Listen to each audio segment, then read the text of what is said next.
All right. Hello, everyone, and welcome to the Early Career Professionals and Teaching, Training, and Careers Committee's speaker series on anti-racism. I'm here today with Dr. Cassandra Bailey. Would you mind introducing yourself? Sure. My name is Dr. Cassandra Bailey, but most people call me Cassie. And I received my Bachelor's of Arts in Spanish and my Bachelor's of Arts in Criminology, my Bachelor's of Science in Psychology from the University of Florida before heading to Sam Houston State University, where I received my Master's and my PhD in clinical psychology with a forensic emphasis. I am currently at Denver Forensic Institute for Research Service and Training in Colorado as a postdoctoral fellow, and I will soon begin working as an assistant professor in less than a month at Metropolitan State University of Denver here in Colorado as well. Exciting career changes coming up. Now, what would you say are your main work activities? So, although I teach and I supervise and I mentor, I engage in advocacy, my main work activities right now are research and assessment. Okay. And so when you think about research and assessment in particular, what does it mean to you to be anti-racist in your work in those contexts? So, being anti-racist to me means actively working with systems that have historically been oppressive to certain groups to make change from the inside out.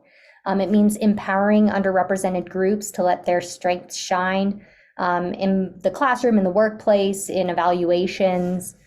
Anti-racism is educating oneself by attending conferences, reading articles, and consulting with those more knowledgeable to avoid making the same mistakes as my ancestors have made.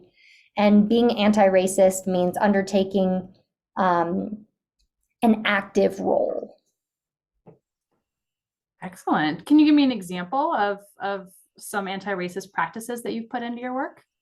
Sure. So one of the things that I do to actively be anti-racist is I make it a top priority to learn everyone's name and pronounce it correctly.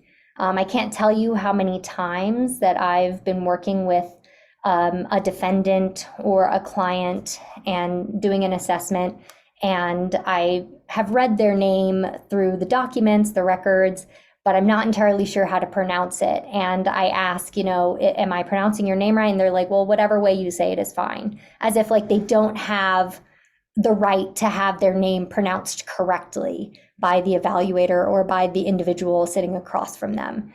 And so I'll insist, no, I want to get it right. I want to make sure that I say your name right. Name is a huge part of identity. And so that's one thing that I do actively. I also have become very involved in educational groups focusing on equity and inclusion for underrepresented populations. I am a board member of the American Psychological Association's Division of Social Justice, and am part of several working groups focused on Latinx immigrants, including the Undocumented Immigrant Special Interest Group as part of the National Latinx Psychological Association. But it's more than being just a member. I'm actively involved in advocacy in those groups and doing research. So, for example, the Undocumented Immigrant Special Interest Group and I recently published professional guidelines for psychological evaluations in immigration proceedings. And so being involved actively in that research and in creating these guidelines can help with education, not just with myself, because I learned a lot being a part of this group, but also in educating future generations of forensic psychologists. Sounds like very important work, especially publishing those professional guidelines and making it a point to ask their name is such an easy change we can make. Absolutely. So you said the assessment is one of your main activities that you do. What would you say are your top recommendations for engaging in culturally sensitive and informed assessment?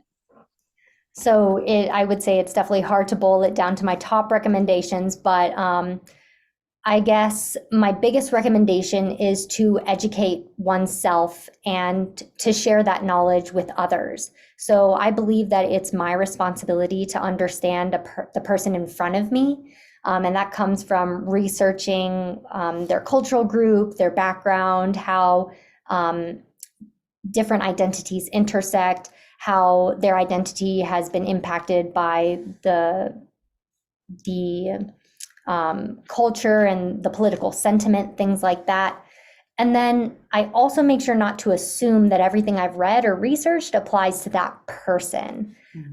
So making sure that we learn not just the broader information about the group, but also how it applies to the person sitting in front of us, because the client is the most qualified expert to supplement our base knowledge that we've learned ourselves with more specific information about them. And then we can listen to the individual and modify our heuristics in a collaborative manner with the client. So as an example, I often see minority group individuals labeled as paranoid, who are going through legal proceedings like competence to stand trial. And I've seen, let's say, attorneys or other evaluators say, oh, well, this person has delusions, they're paranoid, and so it's impacting their ability to consult with their attorney because they think that people in the legal system are out to get them, or that their public defender isn't doing the best job, let's say. However, if you understand the systematic inequities of the criminal justice system that have led to a disproportionate number of minority group individuals being represented in the carceral system, you may reframe such paranoia as healthy cultural mistrust, for example. Yes, very, very important points to consider, especially within the context of competency evaluations. And what about with research? When you think about how your research practices have changed over time, how do you see them previously change, and how do you see them continuing to change to be more anti-racist? Sure. So my main lines of research are Latinx mental health disparities, how Spanish language impacts psychological assessment, and the impact of immigration court on individuals' mental health. I first want to say that I use the term Latinx because the term Latin, Latino, Latina, Spanish is a gendered language, and so that excludes people who don't dichotomously identify as either male or female. So that's why I use the term Latinx. And actually that term started out online on like Tumblr and Reddit, where individuals who were not dichotomously male or female were like, hey, this language doesn't really include us. So this may sound obvious, but I've learned over time to appreciate the heterogeneity within the Latinx population. My studies have become a lot more nuanced when collecting data on variety of variables on identity. I've also begun making many questions about identity open-ended rather than multiple choice, because I've learned that Latinx individuals do not conceptualize identity, including race, in the same way that I learned to growing up. I've also become more cognizant of how my identity as an educated white woman who speaks Spanish impacts the way participants interact with me. For example, I was collecting data on my dissertation, and I had a question on the survey that asked individuals about their race. And a lot of participants would look at themselves, and then they'd look at me, and then they'd look at themselves, and they'd be like, I don't know. Like, I thought I was this race, but now I'm looking at you, and I guess I'm not white anymore. And so that was like really eye-opening. And a lot of the people that I interviewed said that they were Black, for example. And a lot of the people that other individuals on the research team who were not white interviewed participants, they said that they were brown or that they were Latino. And so they gave very different answers depending on who was the one who interviewed them. And because I am very pale and pasty in their eyes, I was, they couldn't be white because I was a shade or two lighter than them. And so that's really impacted the way that I've changed the way that I ask questions and conceptualize the results that I get when I do research. Um, and I've learned a lot about how research methods can perpetuate bias. I do a lot of assessments with Spanish speakers, many of whom are not very acculturated to the US culture. And I need to keep in mind how stimuli and assessment materials can be culturally loaded. And this can impact the results that you obtain purely because of error, not because of the actual information that you're trying to collect and the data you're trying to gather, but you get all this extra noise from error just because the individual isn't highly acculturated to the stimuli that you're presenting to them. Yes, excellent points. One more question for you.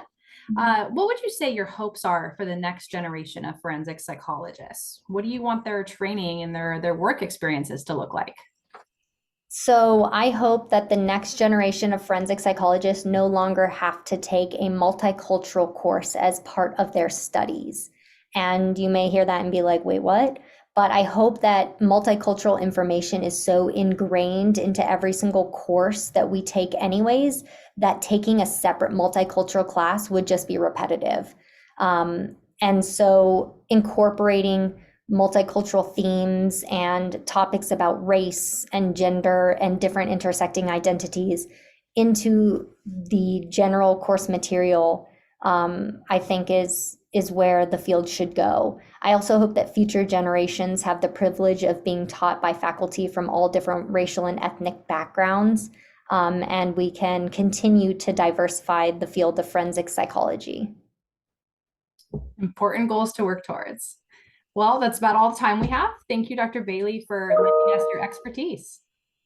Thank you.